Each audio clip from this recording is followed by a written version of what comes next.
नमस्कार दोस्तों, स्वागत है आपका हमारे YouTube चैनल पर। तो दोस्तों, चाइना एक ऐसी कंट्री जो अपनी इकोनॉमी और अपनी मैन्युफैक्चरिंग के लिए पूरी दुनिया भर के अंदर जाना चाहता है और आज दुनिया की इकोनॉमी में चाइना एक मेजर प्लेयर भी बन चुका है। लेकिन ये जर्नी इतनी आसान नहीं थी, इतनी सिंपल नहीं थी। तो चलिए आज हम बात करेंगे कि आखिरकार कैसे, किस तरह चाइना ने अपने इकोनॉमिक सिस्टम को बिल्ड किया, कैसे चाइना ने ग्लोबल मैन्युफैक्चरिंग को अपने कंट्रोल में किया और आज के टाइम में चाइना के इस राइज के कारण दुनिया को किस चैलेंज का सामना करना पड़ रहा है।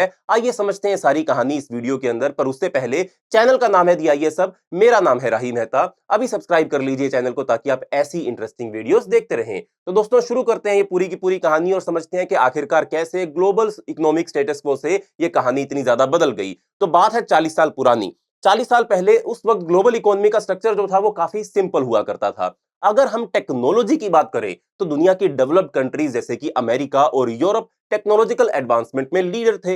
ये कंट्रीज अपनी कंपनीज को अच्छी फंडिंग प्रोवाइड करते थे और वो कंपनीज जो अमेरिका और यूरोप में सिचुएटेड थी उस फंडिंग से टेक्नोलॉजिकल रिसर्च किया करती थी और नई नई टेक्नोलॉजी और प्रोडक्ट डेवलप करने के लिए उसके ऊपर पैसा लगाया करती थी। और फिर ये जो प्रोडक्ट्स बनते थे इस टेक्नोलॉजी के बाद वो लो कॉस्ट कंट्रीज जैसे चाइना में मैन्युफैक्चर किए जाते थे। सिंपल सी बात है, वेस्ट कंट्रीज डिजाइन करते थे, मार्केटिंग करते थे और मैन्युफैक्चरिंग जो थी वो लो कॉस्ट कंट्रीज जैसे चाइना में होती थी और आज भी ये स्ट्रक्चर चल रहा है और ये स्ट्रक्चर काफी अच्छा भी लग रहा है।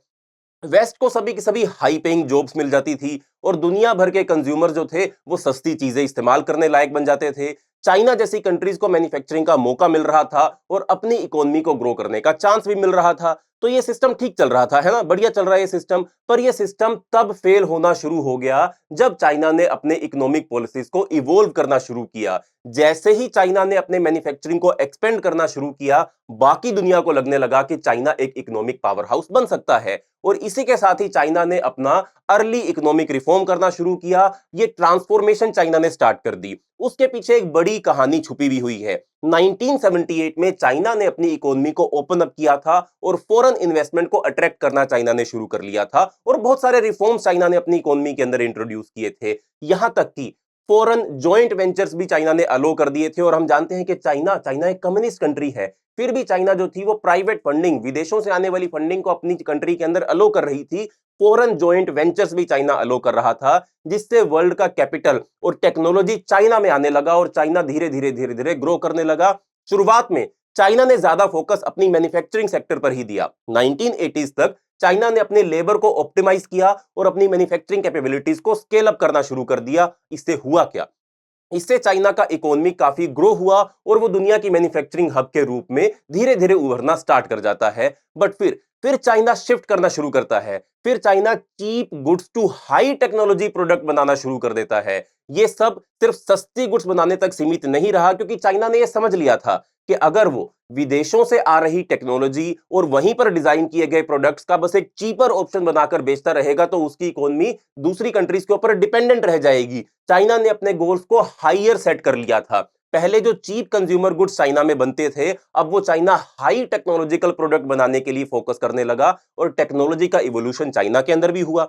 चाइना ने अपने मैन्युफैक्चरिंग को सिर्फ चीप गुड्स तक अब सीमित नहीं रखा था, मैं दोबारा आपको बता रहा हूं। इसके बाद आज चाइना के मोस्ट इंपोर्टेंट टेक्नोलॉजिकल सेक्टर्स में भी अपना नाम चाइना शामिल कर चुका है। चाइना 5G टेक्नोलॉजी के अंदर बहुत अपने आप को साबित कर चुका है। उसने अपने आप को एस्टेब्लिश किया है 5G के अंदर। हुआवेई जैसा जो चाइना का ब्रांड है वो पूरी दुनिया के अंदर ग्रो कर रहा है। खैर तभी अमेरिका और कुछ कंट्रीज जो वेस्ट में सिचुएटेड है उसने हुआई को बैन किया है ताकि चाइना ज्यादा ग्रो ना कर सके। बट स्टिल चाइना ने अपने 5G नेटवर्क को एक्सपेंड करने में काफी ज्यादा कामयाबी हासिल करी है। अगर हम बात करें इलेक्ट्रिक व्हीकल्स की तो चाइना ने अपनी ईवी मैन्युफैक्चरिंग को भी स्ट्रॉन्ग किया है और आज पूरी ग्लोबल मार्केट में चाइना की जो ईवी कंपनीज है वो लीड भी कर रही हैं। बट इसका मतलब ये नहीं है कि चाइना की इकोनॉमी ने कुछ चैलेंजेस का सामना नहीं किया। अब सब कुछ इतना आसान नहीं होता है किसी भी कंट्री के लिए। आज के टाइम पर चाइना अपने इकोनॉमिक ग्रोथ को मेंटेन करने के लिए काफी चैलेंजेस फेस कर रहा है। अगर हम बात करें ट्रेड वॉर्स की तो चाइना को वेस्टर्न कंट्रीज से काफी प्रेशर का सामना करना पड़ रहा है। यूएस जैसी मेजर इकोनॉमी ने चाइना के अगेंस्ट बहुत सारे टैरिफ्स लगाए हैं। बहुत सारे ट्रेड वॉर भी यूएस और चाइना के बीच में चल रही है और डोनाल्ड ट्रंप के आने के बाद ये और भी आगे बढ़ने की उम्मीद भी है। और इसके साथ ही नए रेगुलेशंस को भी बहुत सारी कंट्रीज ने इंप्लीमेंट किया। इससे हुआ क्या? इससे चाइना की ग्लोबल डोमिनेंस के लिए एक चैलेंज क्रिएट हो गया। ये चैलेंजेस चाइना के लिए एक नई बात वैसे तो नहीं है, लेकिन अगर हम फ्यूचर को देखें तो एक सवाल ये उठता है, क्या चाइना क्या चाइना अपनी मैन्युफैक्चरिंग और टेक्नोलॉजिकल एडवांसमेंट को इतना सस्टेनेबल बना पाएगा? क्या अगर ग्लोबल मार्केट से उसका एक्सेस थोड़ा सा रिस्ट्रिक्ट हो जाता है तो चाइना अपनी ग्रोथ को मेंटेन कर पाएगा? इसके साथ ही वेस्टर्न कंट्रीज ने आखिरकार चाइना की इस ग्रोथ के खिलाफ क्या रिएक्शन दिया?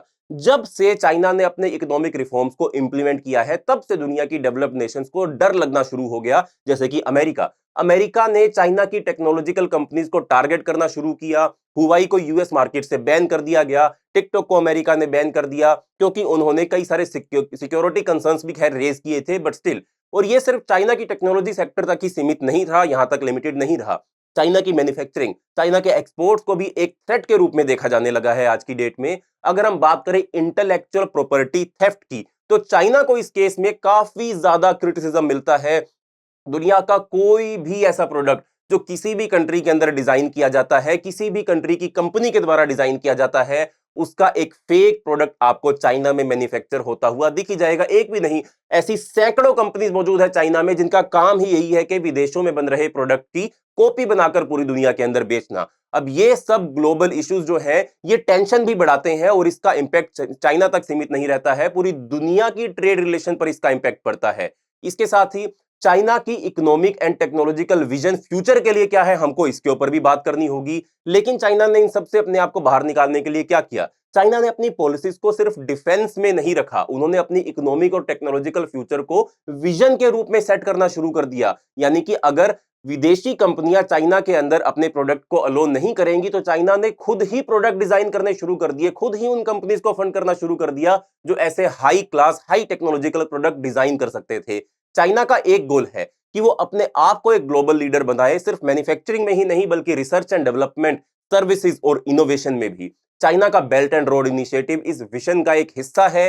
इस इनिशिएटिव के थ्रू चाइना अपनी ट्रेड रिलेशंस को और स्ट्रॉन्ग कर रहा है, अपने इन्फ्लुएंस को एशिया, अफ्रीका, यूरोप, हर जगह तक एक्सपेंड करने का काम चाइना कर रहा है। ये इनिशिएटिव सिर्फ एक ट्रेड स्ट्रेटजी नहीं है, इसको ट्रेड स्ट्रेटजी के रूप में कभी मत सोचिएगा, बल्कि ये चाइना का एक जियोपॉलिटिकल मूव है। इससे चाइना को ग्लोबल डोमिनेंस की तरफ एक कदम और आगे बढ़ने का मौका मिल रहा है।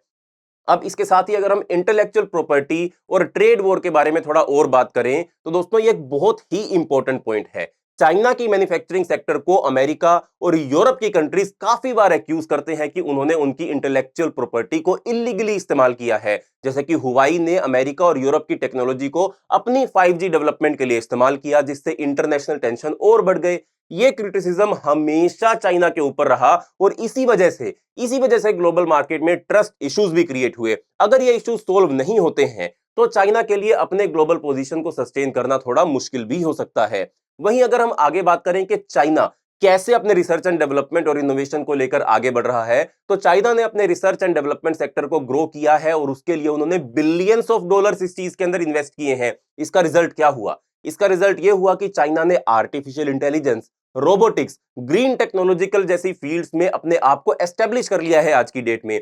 ये रिसर्च एंड डेवलपमेंट में फोकस चाइना को टेक्नोलॉजी के फील्ड में एक सुपर पावर बना रहा है। अगर ये ट्रेंड कंटिन्यू करते रहे तो आने वाले टाइम में चाइना के पास हर टेक्नोलॉजी का एक्सेस होगा जो दुनिया में जरूरी है। यानी कि चाइना हर एक टेक्नोलॉजी के ऊपर रिसर्च खुद ही कर रहा है, जो भी उसको चाहिए, जो भी दुनिया को चाहिए, वो चाइना खुद एस्टेब्लिश करने की कोशिश कर रहा है। वहीं अगर हम बात करें चाइना के जियोपॉलिटिकल इन्फ्लुएंस के बारे में, वो भी उसकी ट्रेड के चलते।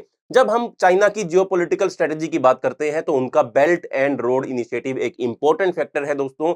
ये एक ऐसा स्ट्रेटजी है जिसमें चाइना अपने इंफ्रास्ट्रक्चर प्रोजेक्ट के थ्रू अपने इन्फ्लुएंस को दुनिया के रीजन तक बढ़ाना चाहता है। और इस प्रोजेक्ट के थ्रू चाइना अपने लोन्स, अपने इन्वेस्टमेंट को दूसरी कंट्रीज तक पहुंचा रहा है, जिससे उन्हें पॉलिटिकल और इकोनॉमिक सपोर्ट भी मिलता है। अब इसके साथ ही चाइना के इस राइज से चाइना की मिडिल क्लास एंड चाइना की डोमेस्टिक मार्केट के ऊपर इसका क्या असर पड़ा, आइए इसको भी एक बार समझ लेते हैं। दोस्तों, चाइना की इकोनॉमी सिर्फ मैन्युफैक्चरिंग पर ही डिपेंडेंट नहीं है। एक और इंपॉर्टेंट चेंज जो चाइना ने देखा है वो है उसकी डोमेस्टिक मार्केट का ग्रोथ। चाइना की मिडिल क्लास की पॉपुलेशन अब दुनिया की सबसे बड़ी मिडिल क्लास की पॉपुलेशन बन गई है। 2020 में चाइना की मिडिल क्लास पॉपुलेशन 400 मिलियन के आसपास थी और अब तो वो और भी ज्यादा बढ़ गई है।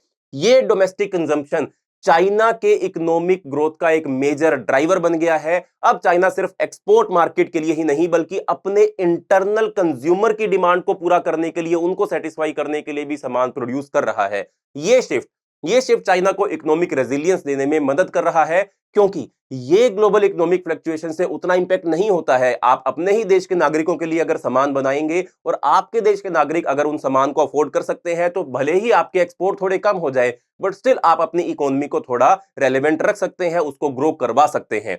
इसके साथ ही चाइना का इस पूरी दुनिया की ग्लोबल सप्लाई चेन के अंदर भी एक बहुत इंपॉर्टेंट हिस्सा है। एक और इंपॉर्टेंट चीज यही है जिसे हम इग्नोर नहीं कर सकते हैं, वो है चाइना का रोल, चाइना की पूरी दुनिया की ग्लोबल सप्लाई चेन्स में।